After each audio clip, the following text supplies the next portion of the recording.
But bringing female jihadi into Oval Office, Trump's reaction is priceless. President Donald Trump's reaction after learning H.R. Mcmaster brought a Muslim Brotherhood operative into the Oval Office is priceless.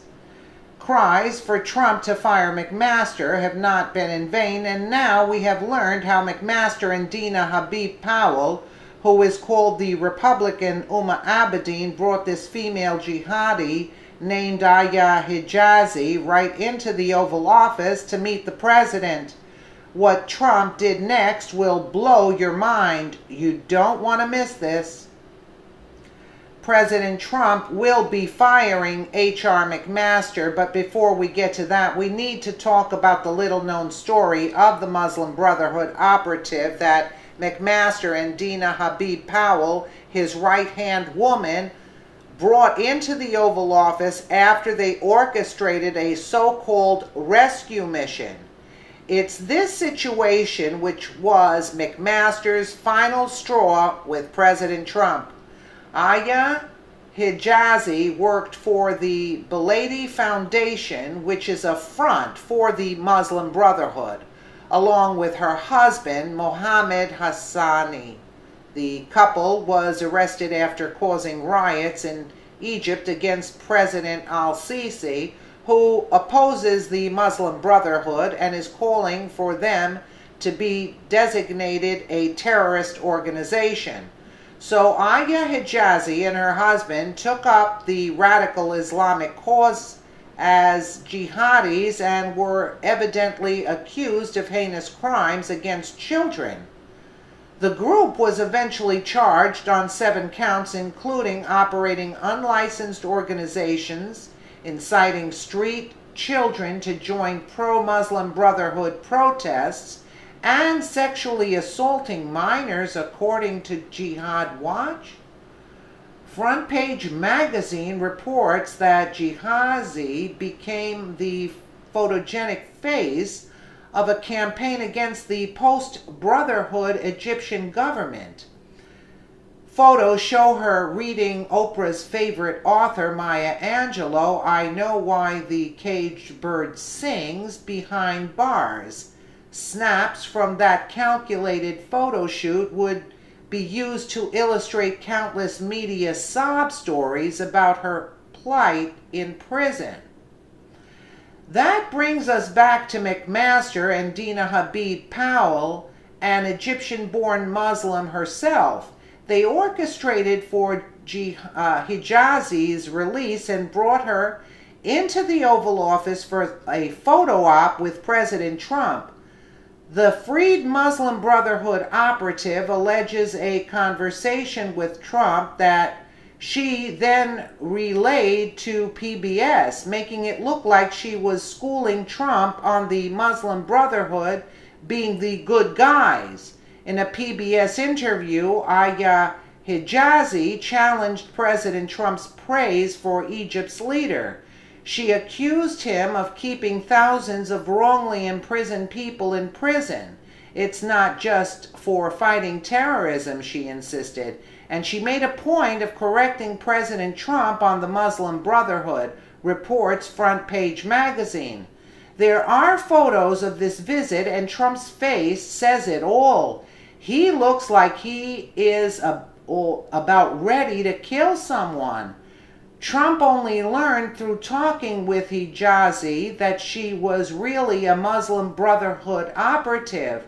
Around this same time, White House insiders say Trump was livid and read Mcmaster the Riot Act and called former Ambassador John Bolton to tell him he's firing Mcmaster.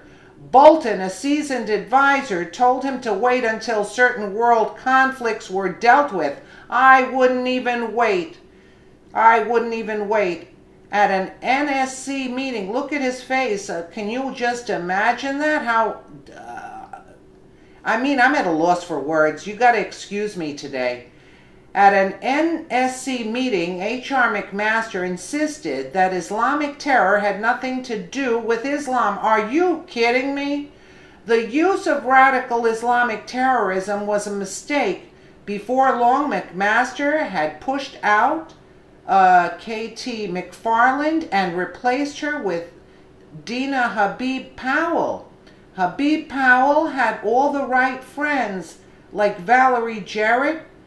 Arianna Huffington praised the White House for bringing her in. Front Page Magazine explains this is a planned takedown of America, folks. Trump's just biding his time, say conservative experts. The minute this North Korea thing is cleared up, you can bet Trump will fire Mcmaster. The word is he will send him to Afghanistan if he's lucky.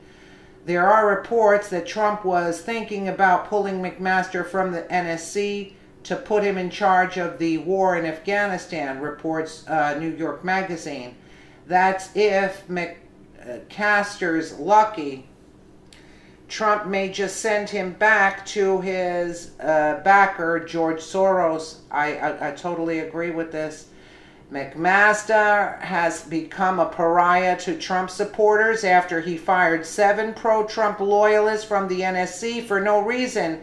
Even liberal idiots like Jake Tapper and Soros-owned Media Matters are defending him.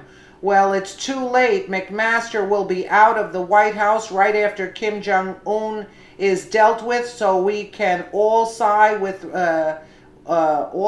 relief and get back to making America great again. They should end this feud with North Korea. This should stop. North Korea is afraid that America is trying to send the CIA in to take over. That's why North Korea is reacting like that, because they want to take exactly like you guys have written to me, the minerals that they want to take. You know, that's what the CIA is well known for, going into countries to overthrow and put a puppet government in. You get what I'm saying? So this is what Mcmaster, see, I always said this Mcmaster's guy is no good. And I think right after that he should get rid of Kelly also. I don't like Kelly and I don't like Mcmaster. And again, you guys were right. Even Ivanka has to stay out of this. And if they don't like it, we voted for Trump here. And this Mcmaster is a Soros operative.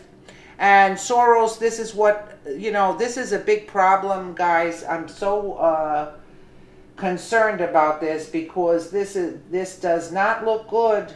Again, like I said, the tentacles of the octopus have infiltrated. It's very sad at this point, and I don't know what we're going to do. Let me know what you guys think in the comments below. And again,